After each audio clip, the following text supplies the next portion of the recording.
Naniniwala ka ba sa kasabihang choose your battles properly? Yung piliin mo raw yung mga laban na iyong pinapatulan. Dahil hindi daw lahat sa buhay ay kailangang bigyan ng atensyon at bigyan ng pansin. Hello everyone! Welcome back dito sa ating channel. Nako, panibagong kwento, panibagong laban ang tatalakayin natin for today's video. And syempre, kasama nyo pa rin ang inyong nag-iisang Mama Mia. At alam ko po na excited na kayo, pero wala na rin po tayong video for today. Walang on-cam video dahil alam niyo na kapag weekend may mga ganon at kapag may mga pagkakataon na kahit hindi weekend or weekdays na wala tayong on-cam video, wag na po kayong magtaka, baka naging busy lang si Mama Mia. Pero sa ngayon, wala tayong video kasi nga weekend. Pero bago at fresh naman ang kwentong ito. Kaya eto na, pakinggan na natin ang ating tampok na storya dito lamang sa Dear Mama Mia.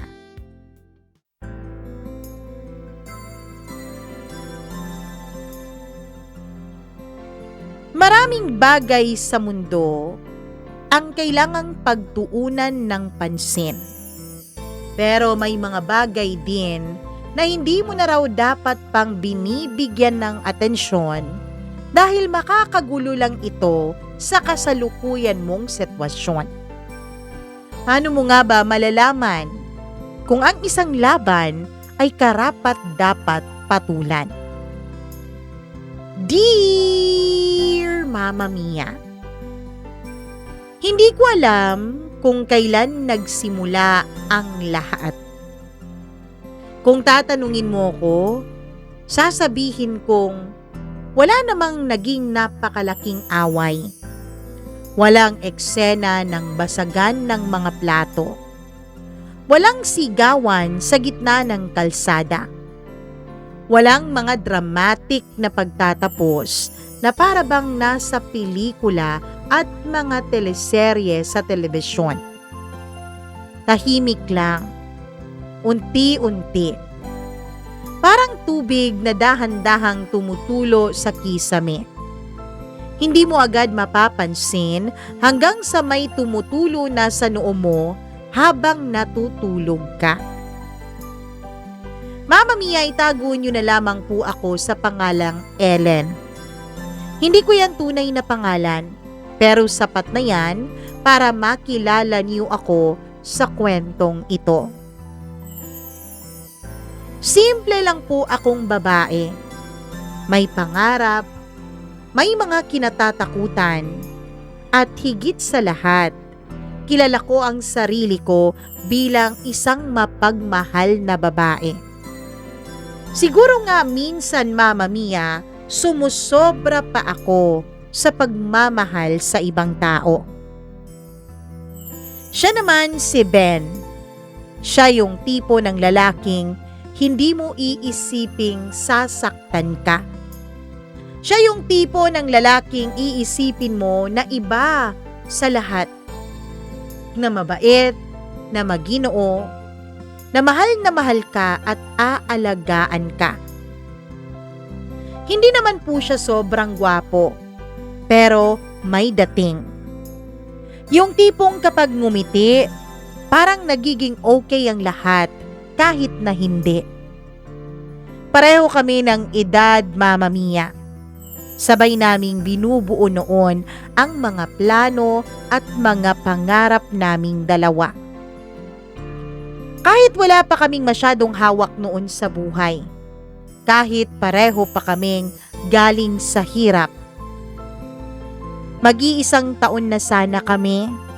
At sa loob ng halos isang taon, naniwala akong sapat na ang pagkakakilala ko sa kanya. Naniwala akong sapat na ang pagmamahala naming dalawa. Na sapat ako, na sapat kami. Pero may mga bagay pala na hindi mo nakikita hanggat hindi ka tinatamaan. Mama Mia, pareho naman po kami ni Ben sa halos lahat ng tao. Hindi kami perpekto. May mga pagkakataon na tulad ng ibang magkarelasyon ay hindi rin kami magkasundong dalawa. Sa mga bagay tulad ng kung saan kami kakain, kung anong pelikula ang aming panonoorin, kung sino ang mas pagod sa araw na yon. Mga normal na bagay lang na pinag-aawayan ng mga normal na tao. Pero pagdating sa mas malalim na usapan, dun kami nagkakatalo. May mga hangganan kasi ako, Mama Mia. Hindi dahil conservative ako, hindi rin dahil sa wala akong tiwala sa kanya. Kundi dahil may mga bagay na hindi ko kayang pilitin ng sarili ko para ito ay tanggapin. Sinabi ko sa kanya yon ng maayos. Walang sigawan, walang drama. Hanggang dito lang ang kaya ko, Ben. Sabi ko noon habang nakatingin ako sa kanya. Umaasang maiintindihan niya ang mga boundaries ko, Mama Mia. Ang mga non-negotiable ko pagdating sa relasyon. Tumango naman siya. Naanimoy naintindihan niya ang mga pinagsasasabi ko. Ngumiti pa nga eh. Okay lang, sabi niya. Hindi naman yan importante. Ang importante sa akin, ikaw, nakasama kita, na nagmamahalan tayong dalawa. Naniwala ako, Mama Mia, buong buo, dahil mahal ko siya. At akala ko, mahal din niya ako, kaya tanggap niya kung anuman ng mga limitasyon ko sa relasyon naming dalawa. At 'di ba, kapag mahal mo ang isang tao, gusto mong paniwalaan na sapat ang ibinibigay mo. Hindi ko alam na para sa kanya, may kulang pala, Mama Mia. Oo na, dito pa lang sasabihin ko na. Isa po sa mga non-negotiable ko ay ang premarital sex. Opo, hindi po ako naniniwala na porket magkarelasyon na kayong dalawa, ay pwede nyo nang gawin ang lahat ng gusto nyong gawin. Lalo na pagdating sa bagay na yun. Para sa akin, Mama Mia, para sa aking sariling paniniwala, sagrado po ang pakikipagtalik. Na dapat ibinibigay mo lang ito sa isang lalaking asawa mo na. Hindi ko naman sinasara ang pintuan ko. Na baka hindi ko talaga yon gagawin. Wala namang ganon. Pero so far, sa panahon na yon, sa panahon nung naging magkarelasyon kami ni Ben, yun po ang paninindigan ko. Hindi ko lang alam kung hanggang kailan at hanggang saan yun magbabago. Ang hindi ko alam, Mama Mia, hindi ko alam kung kailan ko siya unang napansin. Siguro dahil hindi naman siya agad-agad naging banta sa relasyon naming dalawa ng boyfriend ko. Oo, dito na sa puntong ito, sasabihin ko ang isa sa mga naging problema naming dalawa. Sa totoo lang, Mama Mia, sanay naman na ako eh. Sanay na ako na may nagpapapansin talaga sa boyfriend ko. Kahit saan kami magpunta ni Ben, may mga tumitingin sa kanya. Lalo na yung mga flamboyant, yung mga confident, yung mga hindi natatakot ipakita kung sino sila. Mama Mia, 'di ba sinabi ko kanina na hindi naman sobrang gwapo si Ben? Pero matikas po ang kanyang dating. Matangkad kasi siya. Maganda ang kanyang pangangatawan. Saktong-sakto ang height niya sa katawan niya. Nanimoy isang modelo. At kung talagang mag-aayos si Ben ng mabuti, papasa din naman siyang artista kung tutuusin. Mama Mia, deadma lang ako noon sa mga babae o mga binabaing nagpapapansin sa boyfriend ko. Kampante ako eh. Confident ako na mahal niya ako. Confident ako sa sarili ko na kahit hindi ako ganun kaganda, hindi rin naman ako kapalit-palit. Tsaka Mama Mia, alam ko na ako ang girlfriend. Ako ang piniling ligawan. Ako ang pinili. Ang hindi ko alam, Mama Mia, na may darating pala.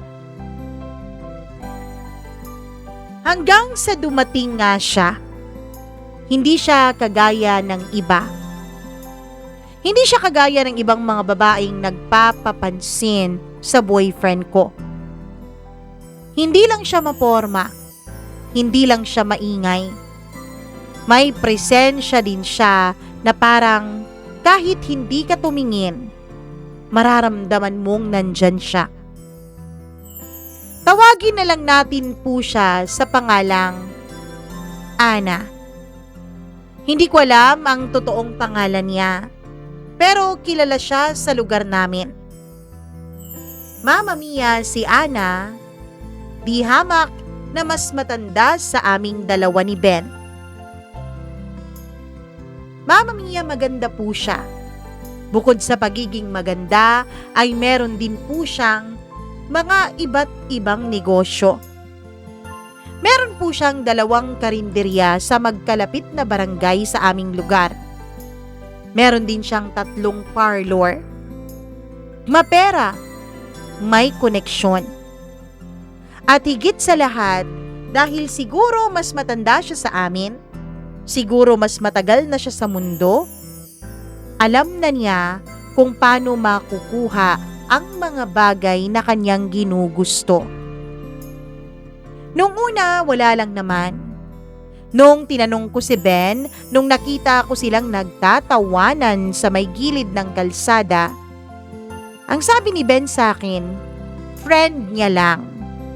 Kliyente niya lang sa trabaho. Yan po ang laging sinasabi ni Ben nung tinanong ko siya.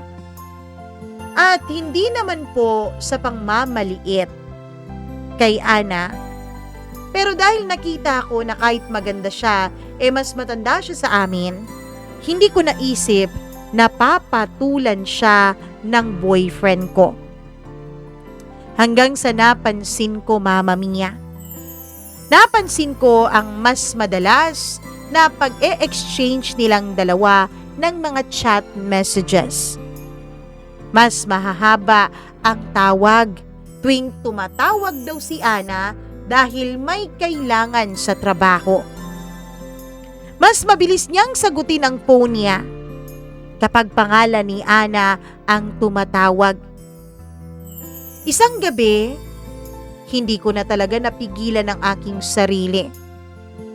Ayoko naman po na magmukhang isang babaeng ilesyonada, desperada at selosa. Kaya nga, ilang beses ko nang pinigilan ang sarili ko eh. Kaya nga, ilang ulit ko nang sinaway ang sarili ko kapag may pagkakataon na nakakaramdam ako ng paninibugho. Kaso lang, isang gabi hindi ko na talaga napigilan. Babe, hindi na ako komportable eh. Hindi na ako komportable sa closeness ninyong dalawa ng Ana na yan. Tahimik lang siya nung una. Tapos ngumiti. Relax ka lang. May makukuha lang ako dito. Yun lang ang kailangan ko. Sabi niya. Hindi ko agad naintindihan yun, Mama Mia.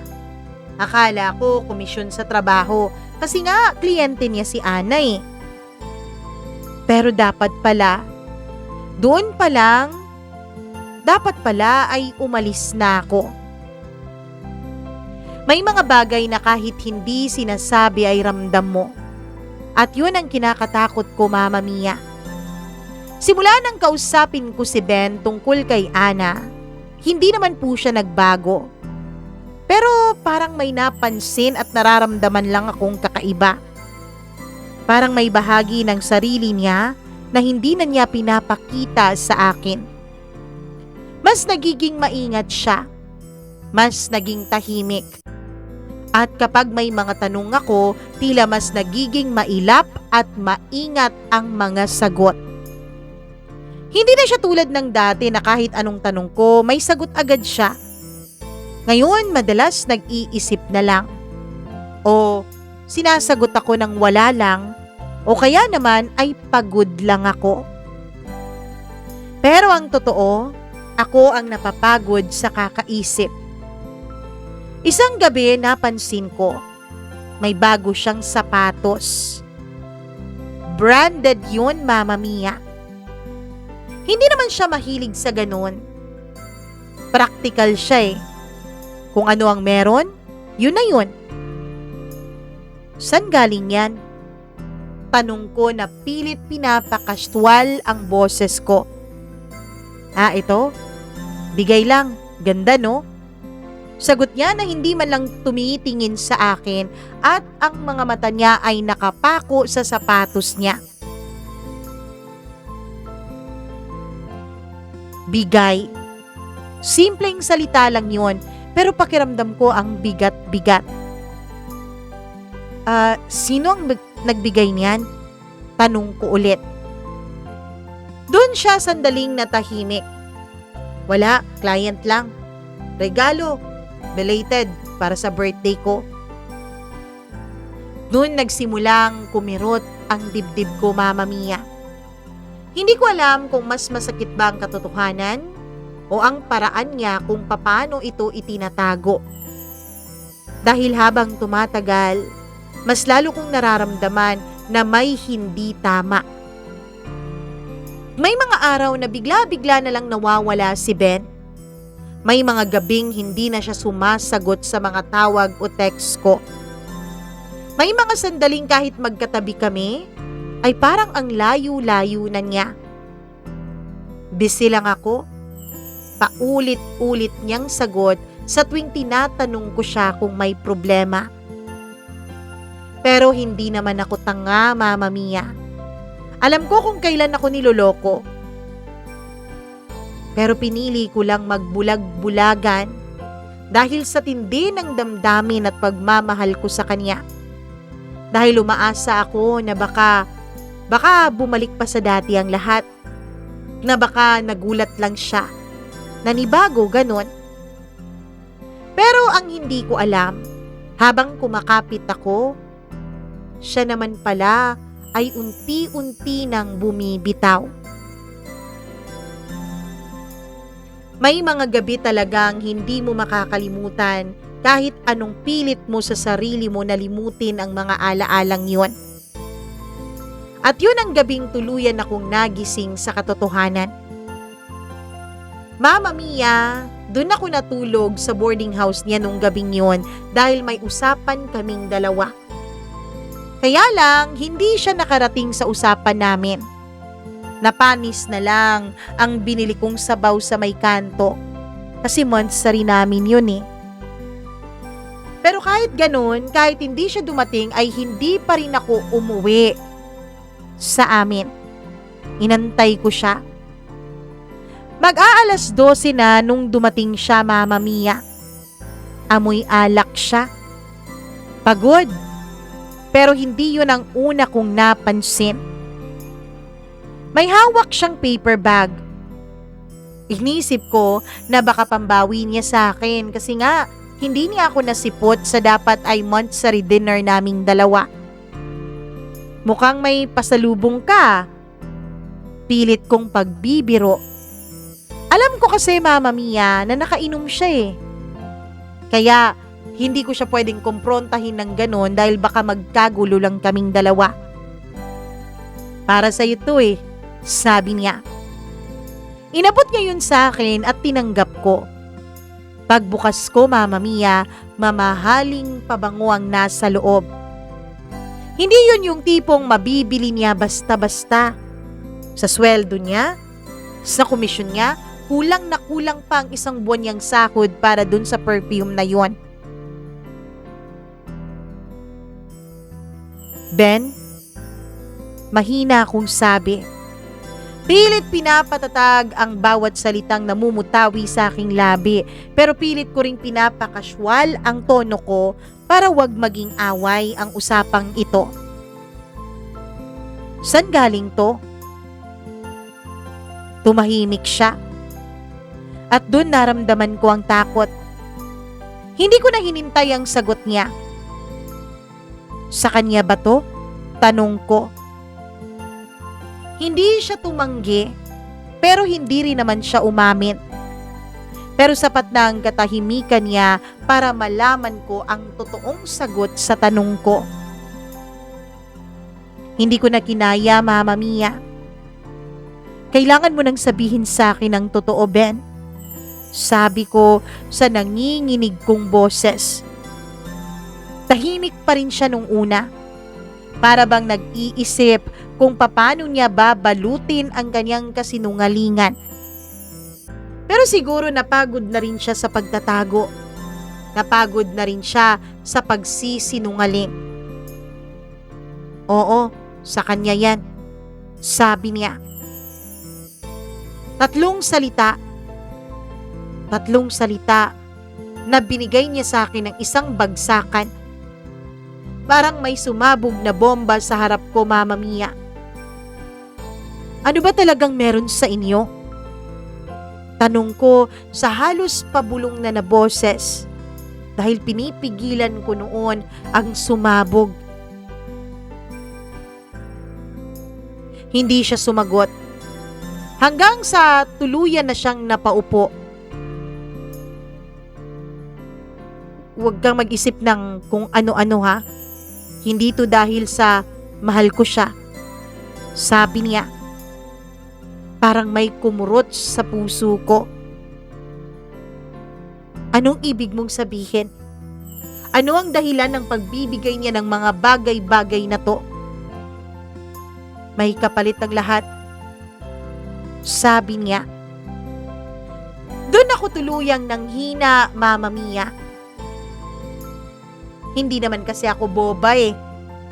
Oo, hindi ako nakapagtapos ng pag-aaral, pero alam ko naman kung paano tumakbo ang mundo.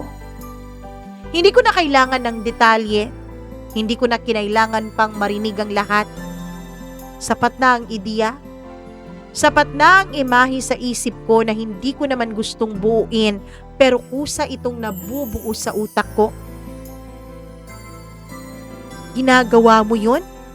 Para sa ano? Para sa pera? Tanong ko at hindi ako makapaniwala, Mama Mia. Hindi siya makatingin sa akin ng diretsyo.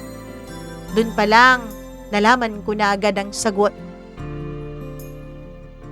Mama Mia, hindi kaagad ako umiyak.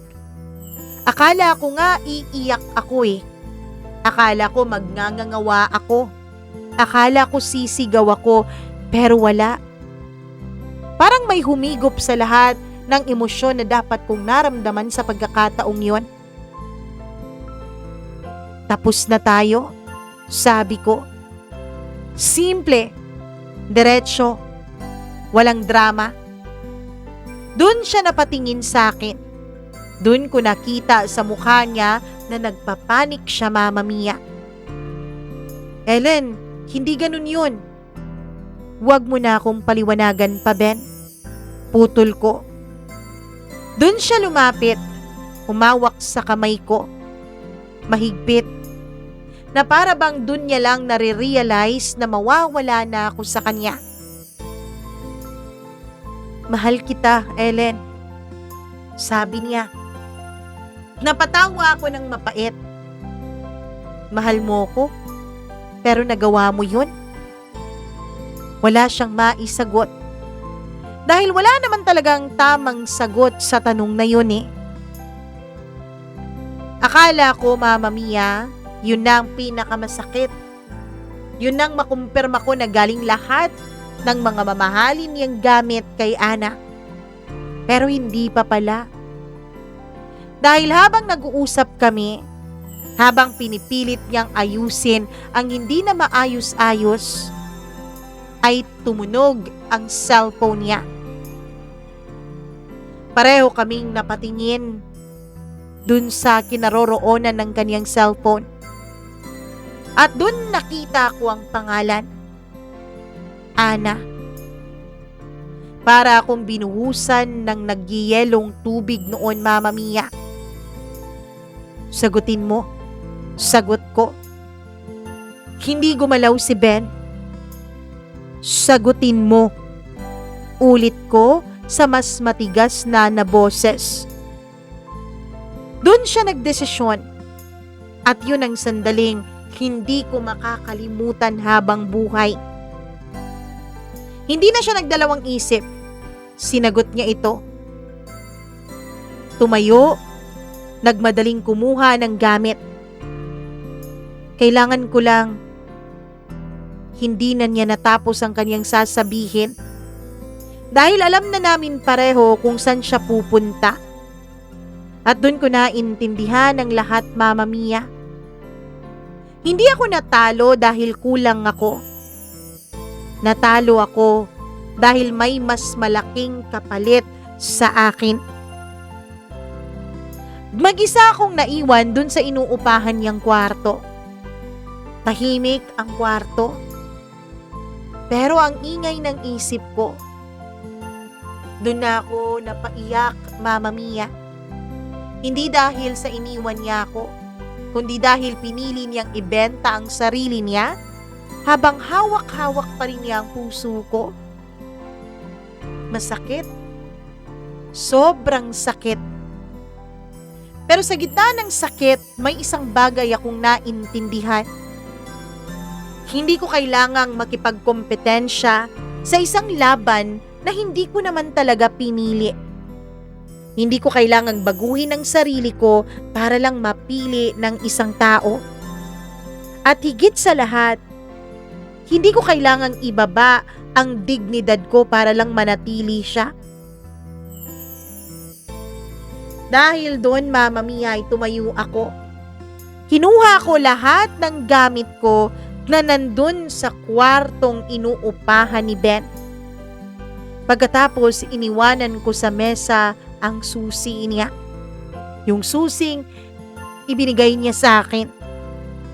Pagkatapos ay tumayo na ako at inilak yung pintuan. Mama Mia, umuwi ako sa amin. Hindi ko alam kung may nakapansin sa ora ko. Tahimik lang akong dumating sa bahay at pumasok sa silid ko. Hindi ako nakatulog sa gabing yun. Paulit-ulit sa utak ko ang eksenang yun. Yung eksenang nagmamakaawa pa siyang ayusin namin ang mga bagay-bagay. Pero nung tumawag yung Ana, bigla na lang niyang iniwanan ang lahat. Umalis at pinuntahan ito. Ilang linggo akong hindi maayos. May mga gabing gising ako hanggang madaling araw. May mga araw na ayoko nang bumangon. Normal pala yun, Mama Mia. Normal pala yun, lalo na kapag ikaw ay nasasaktan. Normal lang masaktan. Normal lang manghinayang. Pero unti-unti, sa paglipas ng mga araw, ng mga linggo, natuto akong tumayo ulit. Hindi dahil sa okay na ako, kundi dahil wala naman akong ibang choice eh. Wala naman akong ibang pagpipilian. Mama Mia, habang iniisip ko yun, naiisip kong hindi na ako galit. Hindi na rin ako nalilito. Malinaw na sa akin ang katotohanan. Hindi ako iniwan dahil hindi ako sapat. Iniwan ako dahil pinili niya yung mas madali, yung mas mabilis, yung mas may kapalit. Pero alam ko sa sarili ko, hindi ko kailanman pagsisisihan na pinili kong igalang ang sarili kong dignidad. Kahit yun ang naging dahilan kung bakit ako natalo sa laban na hindi ko naman dapat sinalihan. Akala ko, Mama Mia, na habang lumilipas ang panahon, kapag wala na si Ben sa buhay ko, ay magiging tahimik na ang mundo ko. Pero nagkamali ako. Dahil kahit wala na si Ben sa buhay ko, hindi pa rin siya nawawala sa paligid ko. Uy, nabalitaan mo ba? Sabi ng kaibigan ko isang hapon habang magkatabi kaming kumakain sa isang karinderya. Hindi ko agad sinagot yon. Dahil alam ko na yung tono na yan eh. Yung tipong may sasabihin silang hindi mo naman gustong marinig na mga bagay. Pero hindi mo rin mapipigilang makiisyoso. Uy, nakikinig ka ba? Ellen, may nabalitaan ka ba? Nabalitaang ano? Tanong ko. Napabuntong hininga siya. Si Ben, lagi daw siyang nakikita na nasa parlor ni Ana. Tapos kapag nasa parlor daw siya ni Ana, lagi daw siya dun sa opisina. Parang may malamig na kamay na humawak sa puso ko. Ah, ganun ba? Maiksi kong sagot. Kunyari ay walang pakialam. Pero kahit na medyo nagiging okay na ako ng ilang araw, kapag nakakarinig ako ng balita tungkol kay Ben ay kumikirot na naman ang puso ko. Hindi lang yun ha, dagdag pa niya. Ayoko na sanang marinig, kaya lang ayoko namang isipin niya na nasasaktan pa ako at apektado pa ako. Alam mo, lagi din daw silang nakikitang magkasama sa loob ng kotse ni Ana. Parang si Ben yata ang bagong flavor of the month niya eh. Hindi ko alam kung anong mas masakit, Mama Mia. Yun bang iniwan niya ako? O yun bang harap-harapan na niyang pinangangalandakan sa lahat ang relasyon nilang dalawa ng matronang yun? Umuwi akong tulala. Hindi ko mapigilan ang sarili ko. Binuksan ko ang cellphone ko. Hinanap ko ang pangalan ni Ben. Alam kong wala na akong karapatan. Alam kong dapat wala na akong pakialam. Pero may parte pa rin sa akin na gustong malaman kung naging totoo ba ang lahat sa aming dalawa. Kung talaga bang minahal niya ako. O naging convenience lang ako habang wala pa ang mas kapaki-pakinabang sa buhay niya. Gusto kong itanong sa kanya, Mama Mia, kung isa ba sa naging dahilan kung bakit niya ako iniwanan ay dahil hindi ko maibigay sa kanya ang aking sarili. Na sa una at simula pa lang ng aming relasyon ay klinaro ko na. Tinitigan ko ang profile niya. Masaya siya sa mga pictures niya. Mas maayos ang itsura. Akala ko malulugmok siya nung lumayo ako eh. Akala ko katulad ko masasaktan siya, na magluluksa siya. Pero base sa mga pictures niya, parang mas gumaan ang aura niya. Mas may pera. At sa isang larawan na nakapost doon na nakatag siya, kasama niya sa isang tila mamahaling restaurant, si Ana. Magkatabi sila. Komportable. Para bang wala akong naging parte sa buhay niya. Na para bang wala siyang nasaktan. Na para bang wala siyang babaeng niloko. Doon ako napahagulgol. Hindi dahil sa gusto ko pa siya, kundi dahil doon ko na-realize na ganun lang pala kadaling burahin ang halos 1 taon naming relasyon. Mama Mia, may mga araw po na okay na ako. May mga araw namang hindi. At may mga araw na parang gusto ko na lang maglaho sa mundo. Hindi ko na mabilang kung ilang beses ko nang tinanong ang sarili ko. Mali ba talaga ang mag-set ako ng limitasyon, ang mag-set ako ng boundaries? Mali ba talaga na sinasabi ng mga kaibigan ko na naging old-fashioned ako? Na hindi ko inintindi ang pangangailangan ng boyfriend ko?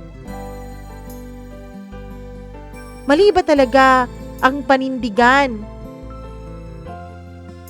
ang mga prinsipyo mo sa buhay? Yun ba ang kulang sa akin? Kung binigay ko kaya ang sarili ko kay Ben? Kung pumayag kaya ako makipagtalik sa kanya?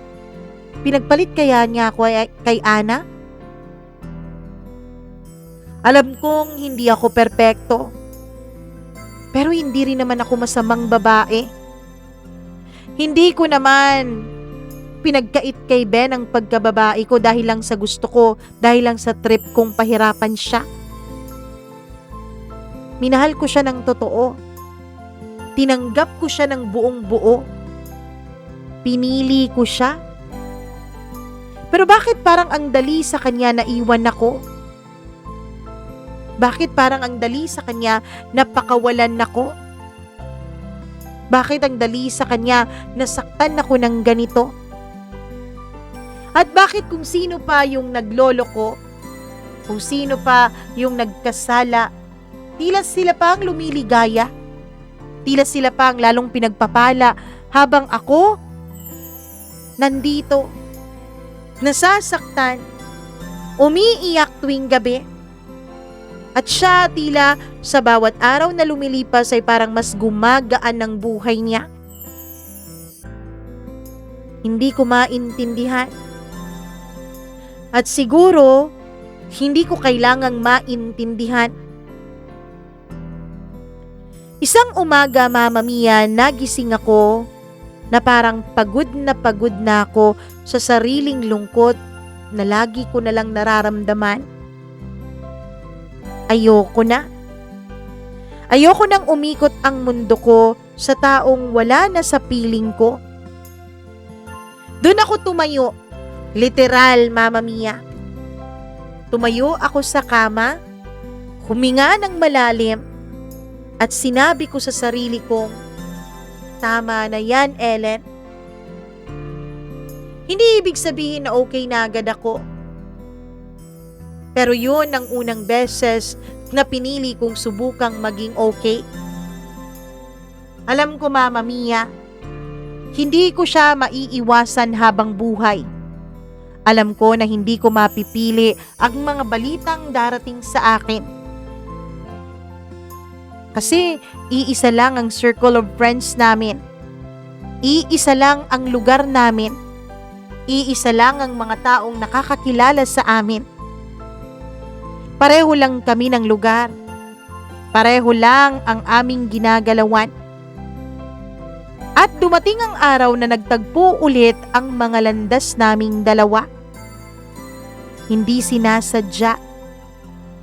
Nasa labas ako noon ng isang maliit na tindahan dahil may binibili ako. Hindi ko na malayan na lumapit na pala sa akin si Ben. Ellen, parang tumigil ang oras, Mama Mia. Tila ilang segundo din akong hindi gumalaw. Pero pakiramdam ko hindi na rin naman ako yung dating ako. Hindi na ako si Ellen nung ilang buwan ang nakalipas. Nung mga panahong kami pa. Anong kailangan mo? Diretso kong tanong. Hindi na ako umiwas. Pero pinipilit ko pa rin ang sarili kong magpakatatag at huwag manginig sa harap niya. Tinitigan niya ako, Mama Mia. Tinitigan ko rin siya. Tila may nakita akong kakaiba sa kaniyang mga mata. Tila nawala na noon ang kumpiyansang lagi kong hinahangaan sa kanya. Tila hindi na siya yung Ben na dati ay siguradong sigurado sa kanyang sarili. Pwede ba tayong mag-usap, Ellen? Mahina niyang tanong. Tumawa ako, hindi dahil nakakatawa yung mga sinabi niya, kundi dahil ang kapal naman ng mukha niya. Para pagkatapos ng ilang buwan, ngayon pa niya hihilingin sa akin na mag-usap kaming dalawa. Ngayon mo pa naisip yan? Sagot ko. Tahimik siya, Mama Mia. Tinitigan niya lang ako. At ano naman ang pag-uusapan natin, Ben, Aber? Dagdag kong tanong. Namiss kita, Ellen. Sabi niya. Simple ang kanyang sinabi. Pero tila wala na yung epekto sa akin. Dahil sa pagkakataon na yun, wala na akong nararamdaman. Wala nang kilig. Oo, may konting kirot at may konting sakit pa rin.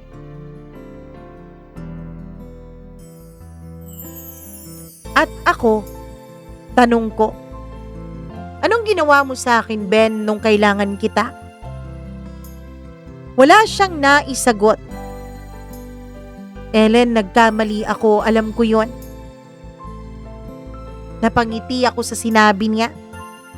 Hindi dahil sa masaya ako, kundi malinaw sa akin ang lahat. Kahit pa ilang beses niya akong i-gaslight, malinaw sa akin ang mga nagawa niya sa akin. Hindi ka nagkamali, Ben. Kasi ang pagkakamali, yun yung mga bagay na hindi mo naman sinasadya eh. Yun yung mga bagay na hindi mo alam na mali pala hanggang sa nagawa mo na. Pero yung nagawa mo sa akin, simulat sa pool, kahit sinong tao, kahit nga siguro grade 1 na bata, alam na mali yun eh. Pero ginawa mo pa rin. Kaya hindi pagkakamali yun, kundi desisyon yun, Ben. Pumili ka. At pinili mong saktan ako. Pinili mong traidorin at lokohin ako. At yun ang pinakamalaking pagkakaiba. Ellen, hindi ko naman nakalain na aabot sa ganito eh. Sabi niya. Naaabot sa ano? Sa hiwalayan? Naaabot sa ano? Sa mga pangungutya sa akin ng ibang tao? Sa mga panghuhusga din nila sa pagkatao mo at sa pagkatao ng babae mo? Talaga? Sagot ko. Kasi sa totoo lang, Ben, nung nakilala kita, nung una kitang nakausap, nung niligawan mo ako, nung sinagot kita, kahit kailan, hindi ko naisip na magagawa mo ang mga bagay na yun sa akin. Hindi naman kasi ganun ang pinakita mo eh. Akala ko din hindi mo kayang gawin yun, na hindi mo ako kayang saktan. Tumahimik siya ulit. Mama Mia, yung tindera ng maliit na tindahan na yon ay tila naging saksi po ng isang eksena sa teleserye. Alam kong nasa gilid-gilid siya at nakikinig at nanonood sa amin. Pero wala na akong pakialam nun. Ang sa akin lang, mailabas ko ang lahat ng mga hinanakit ko kay Ben. Ellen, pwede pa ba nasubukan ulit nating dalawa? Tao lang naman ako, 'di ba? Lahat naman siguro tayo nagkakamali. Mama Mia, nung marinig ko ang mga sinabi niyang yun, ay kinapa ko ang damdamin ko. Ano bang nararamdaman ko? At habang ginagawa ko yun, dun ko na-realize kung gaano na talaga ako kalayo sa dating ako. Dahil kung dati yan, siguro kung mga ilang linggo yan matapos naming maghiwalay dalawa, siguro niyakap ko na siya. Siguro pinatawad ko na siya. Siguro tinanggap ko siya ulit. Pero ngayon, Ngayon hindi na. Huli na ang lahat, Ben. Sabi ko. Diretso yun. Matatag. Walang bahid ng galit. Walang bahid ng panginginig. Walang bahid ng luha.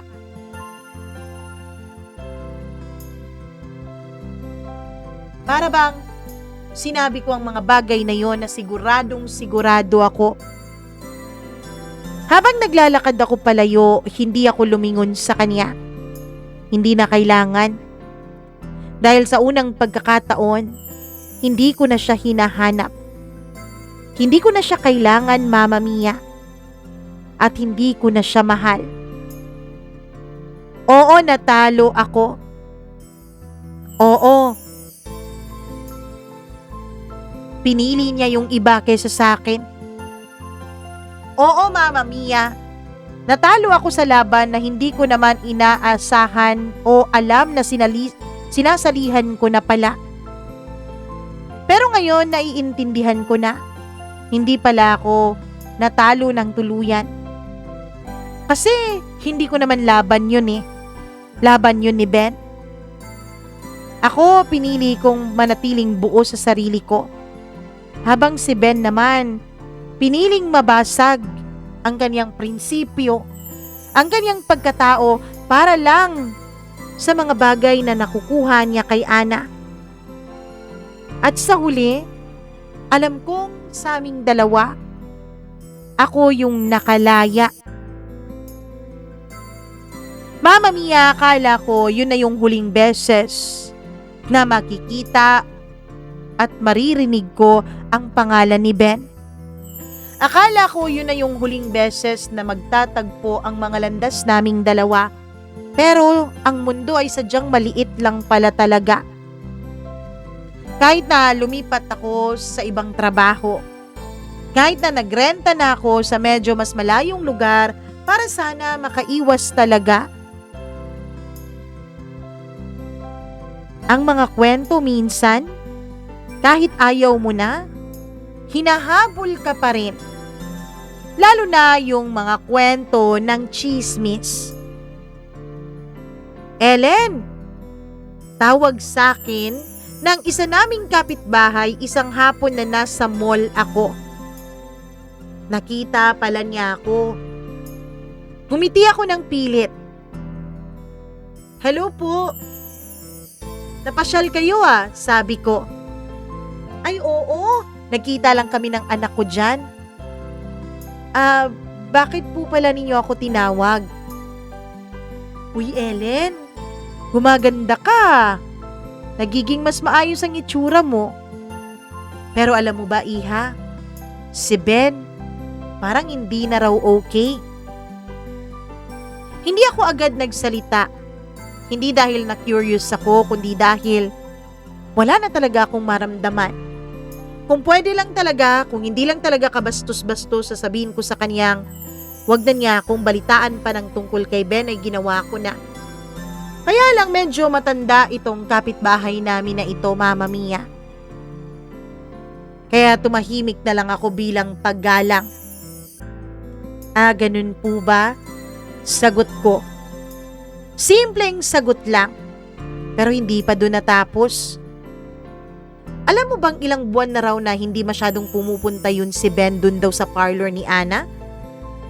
At parang nagkakaproblema yata siya. Tapos nung nakita ko siya, nangangayat ng sobra. Parang may sakit. Dun ako napaisip. Hindi dahil gusto kong malaman, kundi dahil ganito pala ang pakiramdam kapag wala ka ng pakialam sa isang taong dati ay mahal na mahal mo. Sa isang tao na dati akala mo hindi ka mabubuhay kung wala siya. Sa kabilang kwento, Mama Mia, hindi ko man nasaksihan, pero unti-unti ko itong nabubuo dahil na rin sa kwento-kwento sa akin ng mga kaibigan at mga kakilala namin ni Ben. Si Ana daw pala ay hindi pala basta-basta, Mama Mia. Hindi pala siya yung tipo ng taong basta nagbibigay ng walang kapalit. Dahil isang magaling na negosyante si Ana, kasi nga napalago niya yung mga negosyo niya eh. 3 parlor at 2 karinderya, biruin mo yun? Kaya lahat sa kanya may presyo. Lahat sa kanya may kondisyon.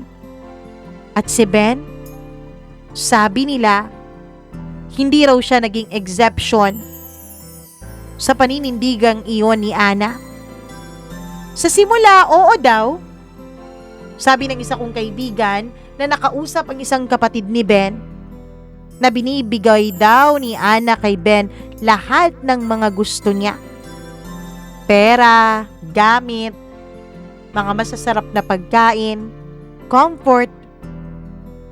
Pero habang tumatagal daw, mas lalong lumalaki daw ang hinihingi ni Ben. Kasi hindi na lang daw si Ben kundi pati buong pamilya nila. Pati ang nanay at tatay ni Ben. Pati nga raw ang mga ito ay nakikinabang din sa pera ni Ana. Lalong lumalaki ang hinihingi, mas lalong nagiging mabigat ang kapalit. Hanggang sa dumating daw sa puntong hindi na raw si Ben ang pumipili sa mga kapalit, kundi si Ana na raw. Si Ana na raw ang nagde-demand ng mga bagay-bagay kay Ben. Narinig ko lang naman sa iba, Mama Mia, na hindi na raw nagiging masaya si Ben sa piling ni Ana. Na parang alipin lang daw ang tingin ni Ana sa kanya at hindi katuwang. Si Ana nga po pala, Mama Mia, ay may asawang Hapon pero wala dito. Nasa Japan. At si Ana, 2 hanggang 3 beses sa isang taon siyang pumupunta ng Japan para bisitahin ang kanyang asawa.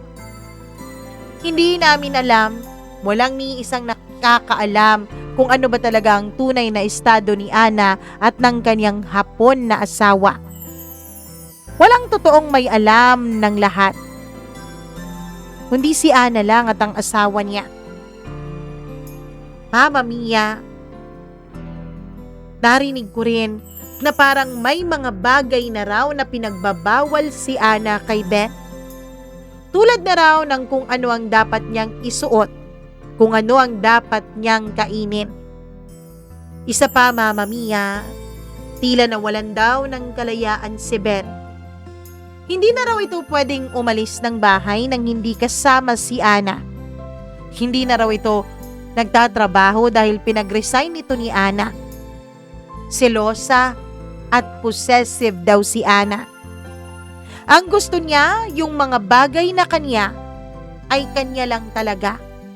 At wala siyang magiging kahati. Yun ang mabigat na kapalit sa malaking halagang hinihingi ng pamilya ni Ben sa kanya. Nung una, okay daw naman kay Ben. Kasi wala siyang trabaho pero kumikita siya. Hindi na niya kailangang maghagilap pa ng mga kliyente para makakomisyon. Ngayon, kahit magkano ang hilingin niya kay Ana, agad-agad na naibibigay sa kanya. Kaya lang, pati pag-gym ni Ben, pati pagpunta niya sa kanyang mga kaibigan, pati na rin ang pagdalo niya sa mga okasyon ng kanilang pamilya, ay pinagbabawalan na siya ni Ana. At oo, Mama Mia, nagli-live-in na rin daw noon si Ben at si Ana. Kaya walang takas na talaga daw si Ben. Hanggang sa nawalan na nga ng saysay ang lahat ng mga material na bagay na binibigay ni Ana kay Ben. Sabi raw ng kapatid ni Ben, hindi na raw masaya si Ben. Kaya lang parang hindi siya makakatakas. Nawala na rin daw yung Ben na dati ay mataas ang kumpiyansa sa sarili. Yung dating confident na lalaking nakilala ko. Yung isa sa mga dahilan at mga characteristics niyang minahal ko ay parang unti-unti na raw nauubos. At kapag may mga araw na sinusuway niya si Ana, hindi daw siya binibigyan nito ng pera. Para bang nag-aantay na lang siya ng limos mula sa girlfriend niya. May mga araw daw talaga na hindi siya pinapansin ni Ana. May mga araw nga raw na halos wala daw maibaon ang kapatid ni Ben kasi hindi pa nagbibigay si Ana. At may mga araw daw na si Ben naman ang naghihintay para sa tawag, para mapansin, para sa kung anong matitira.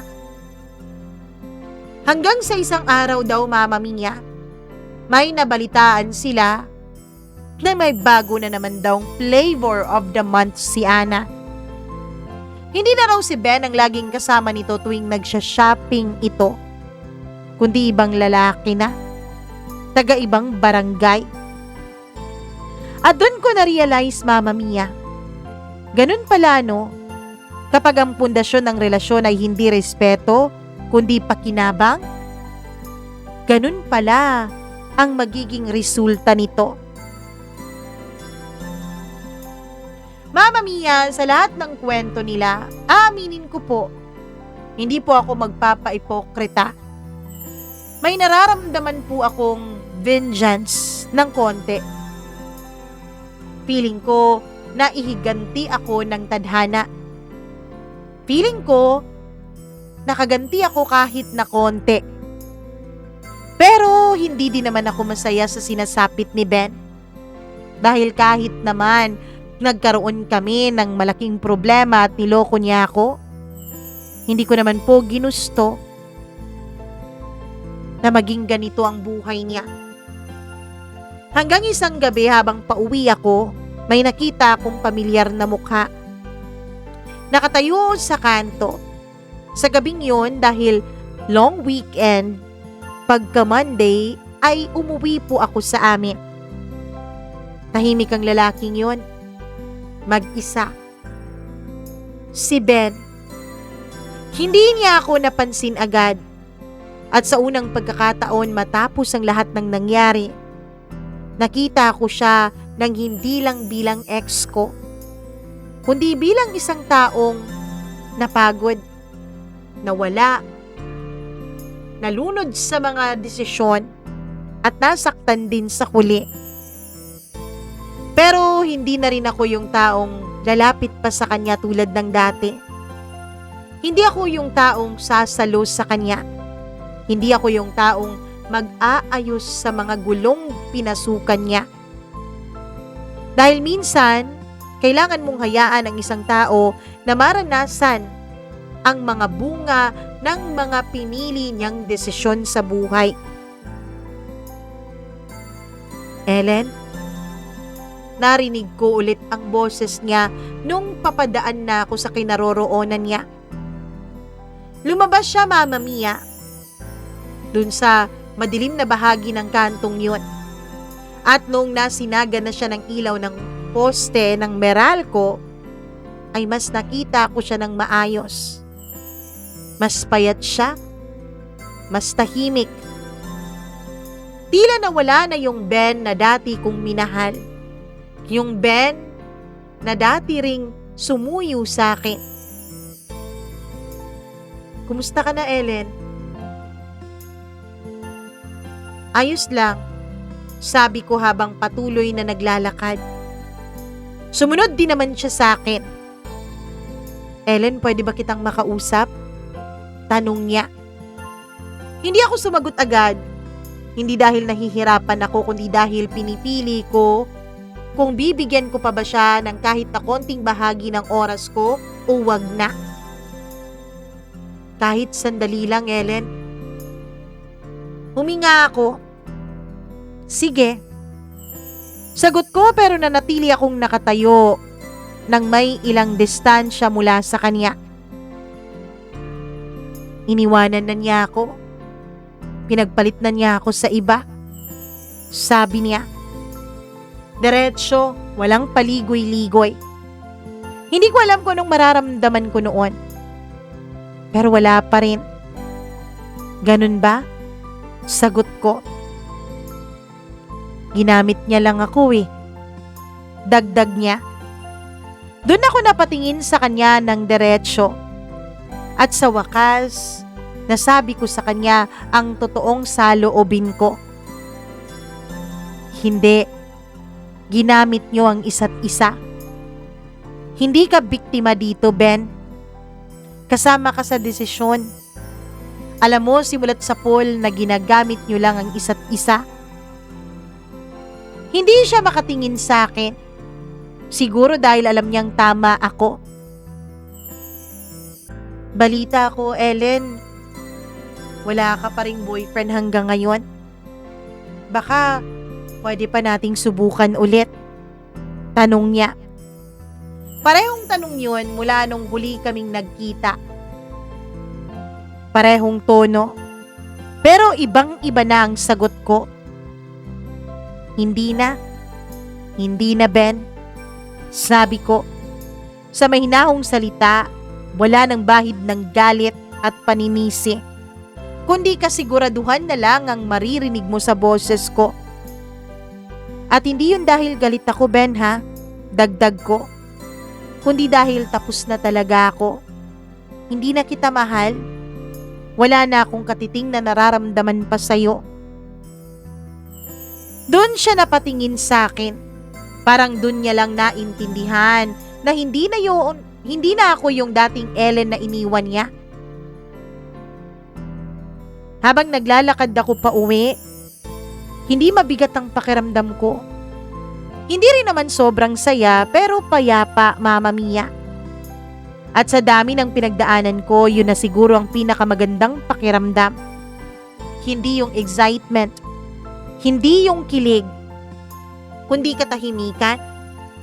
Sa wakas, wala nang galit sa puso ko. Sa wakas, wala nang paninisi sa dibdib ko. Wala na akong hinahabol. Wala na rin akong gustong bumalik sa akin. Mama Mia, hindi naging madali ang paghilom ko, pero naging totoo. Natuto akong alagaan ng aking sarili. Unti-unting bumuo ulit ng pagkatao na sinira ng iba. Hindi para sa ibang tao, kundi para sa akin. At sa unang pagkakataon nakilala ko ang sarili ko ng mas mabuti. Yung walang kahit na sino na nasa tabi ko kundi ako lang. Kung may natutunan man ako sa lahat ng ito, hindi ito kwento ng pag-ibig. Hindi rin ito kwento na tungkol sa kung sino ang nanalo at natalo, kung sino ang pinili at kung sino ang iniwan. Ito ay kwento ng pagmamahal at pagtanggap sa sarili. Ito ay kwento ng pagtayo sa mga prinsipyong iyong pinaninindigan. Na hindi mo kailangang isakripisyo ang prinsipyo mo para mahalin ka ng ibang tao. Kung hindi ka nila kayang panindigan dahil lang sa prinsipyo mo, ibig sabihin hindi sila ang tamang tao para sa iyo. Ang mundo ay puno ng mga kompetisyon. Mga kompetisyon na hindi naman kinakailangan. At hindi mo kailangang lumaban sa mga laban na hindi naman para sa iyo. Ang mga bagay na para sa iyo, hindi mo kailangang ipaglaban ng patayan. Kusa itong mananatili sa iyo at hindi mahahawakan ng iba. At kung may isang bagay akong maipagmamalaki, Mama Mia, yun ay ang katotohanan ng kailanman. Hindi ko pinagpalit ang dignidad at pagkababae ko para sa katiting na pagmamahal. Kahit yun pa ang naging dahilan kung bakit ako sinaktan, niloko at pinagpalit sa iba. Hanggang dito na lamang, Mama Mia. At maraming salamat po sa pagbibigay ninyo ng oras at atensyon dito sa aking liham. Lubos na pinagmamalaki ang kanyang sarili. Ellen.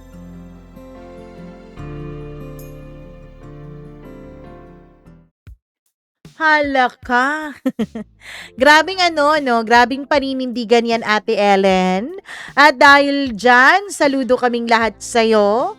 Hindi lahat ng babae napapanindigan pa yung ganyan na yung kanilang pagkababae tsaka lang talaga isusuko pagdating ng tamang tao at pagdating ng tamang panahon. Charot. Sabi pa ni Lola ni Dora. Anyways, maraming salamat sa isang nakaka-inspire at napakaganda naman talagang kwento ng buhay mo, Ate Ellen. Ate, mukhang bata pa ito si Ellen. Kasi wala pa siyang boyfriend hanggang ngayon So, Ellen na lang. Anyways, maraming salamat sa tiwala at sa inspirasyon at sa tapang na pinakita mo. Alam ko na may matututunan yung ibang mga nakikinig dyan. Hindi nyo kailangan Sorry, bulol po.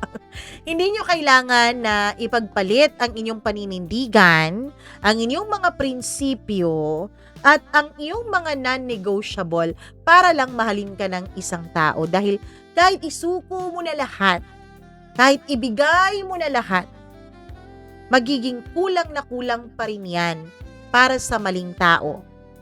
Pero pagdating sa tamang tao, kahit may itira ka pa na malaking bahagi para sa sarili mo, para sa kanya, sobra-sobra pa rin ang binibigay mo. Ganun po, dun po malalaman kung sino talaga ang tamang tao para sa'yo. Kung ang isang tao, hindi ka na-appreciate, parang nakukulangan, tapos ikaw, nagmamahal ka lang naman ng totoo, ibig sabihin nun, hindi siya ang person mo. Hindi siya ang taong para sa'yo. Dahil kailanman, hindi ka kulang. Hindi ka rin sapat lang para sa taong mahal ka, kundi sobra-sobra ka pa. Kaya sana, 'di ba, wag tayong magbulag-bulagan dahil hindi naman ibig sabihin na kapag mahal natin ang isang tao kailangan na nating isakripisyo ang sarili nating kaligayahan at ang sarili nating paninindigan. Kaya big salute to Ellen. Congratulations sa'yo. At kami ay magdarasal na sana dumating na yung tao na para sa'yo. At para sa'yo, Ben, karma. Charot. Grabe kami yung bitter. Karma. Charot lang. Anyways, maraming salamat ulit, Ellen. At sa lahat ng nakikinig ngayon, please do like and share this video. At mag-subscribe na rin kayo dito sa ating channel kung hindi pa po kayo subscriber. And speaking of subscribers, meron tayong ibang mga subscribers na bukod sa pag-subscribe, nagpa-member pa talaga dito sa ating channel. At dahil dyan, nako, labis-labis po ang aking pasasalamat sa inyo. Maraming thank you to Marlia Giana Shane, Miriam Gutierrez, Rose Arevalo, Rico Sedanco, Colleen Bueno, Gimaras Girl, Benson Boisers, Macdax, Dayan Martinez, Maria Elena Abe, Maureen Tugab, Gail Easy, Mila Raduban at Freaky. Thank you so much sa inyong walang sawang pagmamahal at pagsuporta nitong ating munting channel. At syempre sa lahat ng mga bago nating subscribers, hello! Thank you so much for being here. Hello din ako sa mga subscribers natin na laging nakikinig at nakaabang naman talaga sa ating mga kwento.